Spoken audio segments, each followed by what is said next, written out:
Babalik na kaming Baguio. Please, love first. Kiss! Kiss! Kiss! Stay with me and never leave.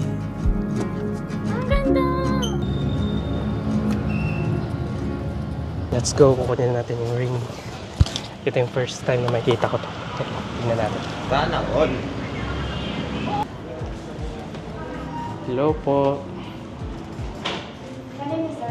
Jewel. Kita yung first.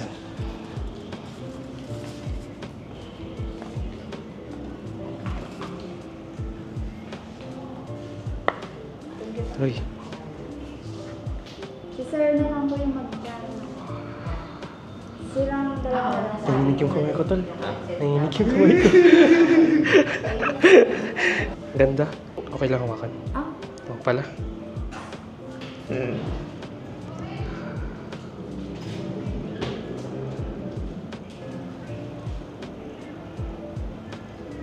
Ganda.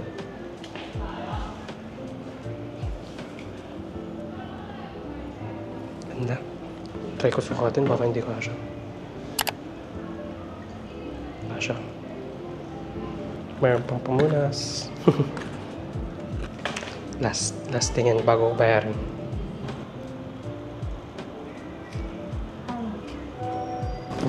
Ako na. Thank you po, ma'am. Shorts pa ako. Babalik na kaming Baguio. Hello guys. So ngayon, habang wala si Xiaomi, i-ring tour ko kayo sa napili kong ring for her. Ito, kita ba? Ayan. So yung setup na to is petal prongs with cathedral setup, and then 2.5 carat marquee diamond ring with 5 hidden diamonds dito sa gilid, sa may bridge, and then 5 din sa baba. So 5 kasi 5 kami ni Yuki, Yuna, Starboy, Xiaomi, Meowdy. 5 on both sides siya. So 5 din kasi 5 kami sa family namin, tapos 5 din sila sa family nila. Kapag pinag-add natin yung mga diamonds, total of 11. So yun yung favorite number ni Xiaomi. Papa-change siya ng size kung mali yung sukat ko. Pwede siyang dalhin dun sa pinagbilhan. Yan naman, bye-bye. So, kinuha ko yung flowers para ibibigay kay Xiaomi para sa special day tomorrow. Guys, tignan nyo. Ilang pieces ng carnation, tulips, and then baby's breath, yung mga fillers. Ayun siya. Dalagay ko man sa trunk. Tapos uwi na ako ulit. Hindi niya alam na bumili akong flowers. So, tignan na lang natin reaction bukas.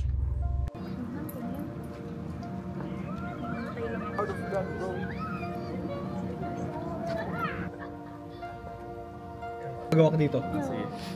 Ako dito. Ay, may tripod pa pala to.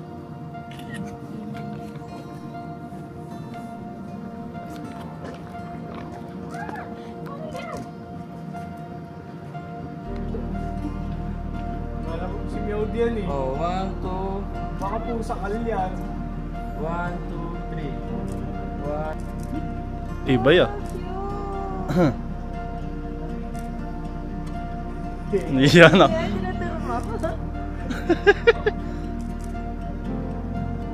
Yan, back to back. That's okay, drama. These lovebirds. Oh!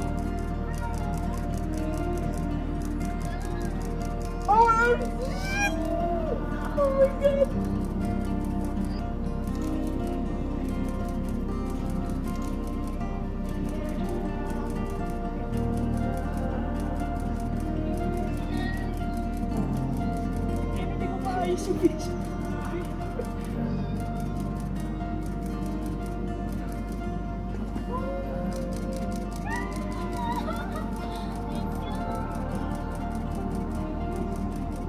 Kiss! Kiss! Kiss! Kiss!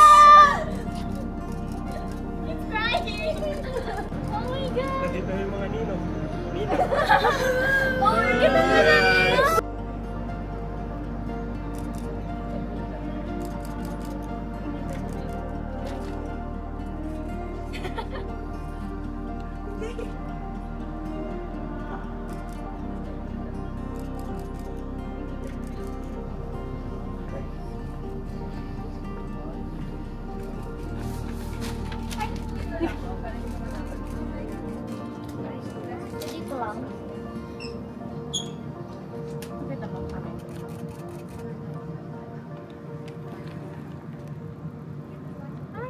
When did you know I was the one?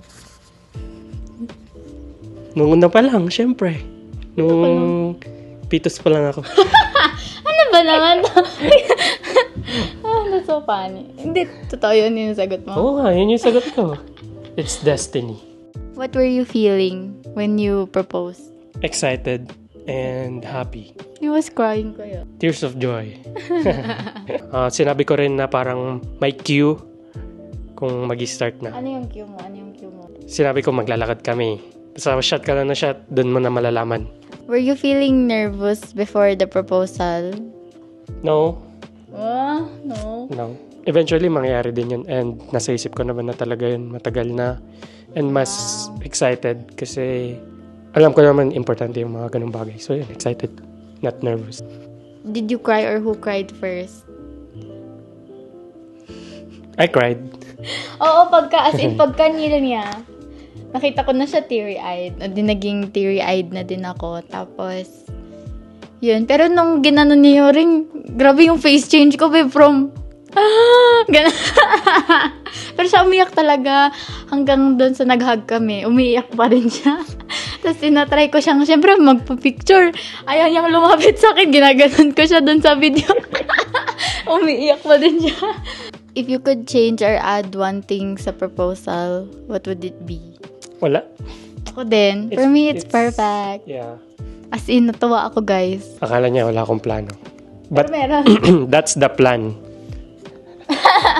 My favorite part about the proposal, siguro yung sobrang genuine ni Meowdy. Nung nag-kneel siya, na-feel ko talaga yung ang genuine ng pagmamahal niya sa akin, ganon. Kasi, basta just so perfect. I love everything. In the moment, naiyak ako kasi once in a lifetime moment. Tapos, ang mahal nung ring. De, joke lang. Grabe ka naman. Yun lang, guys. Bye! Ito yung pagka-close ko.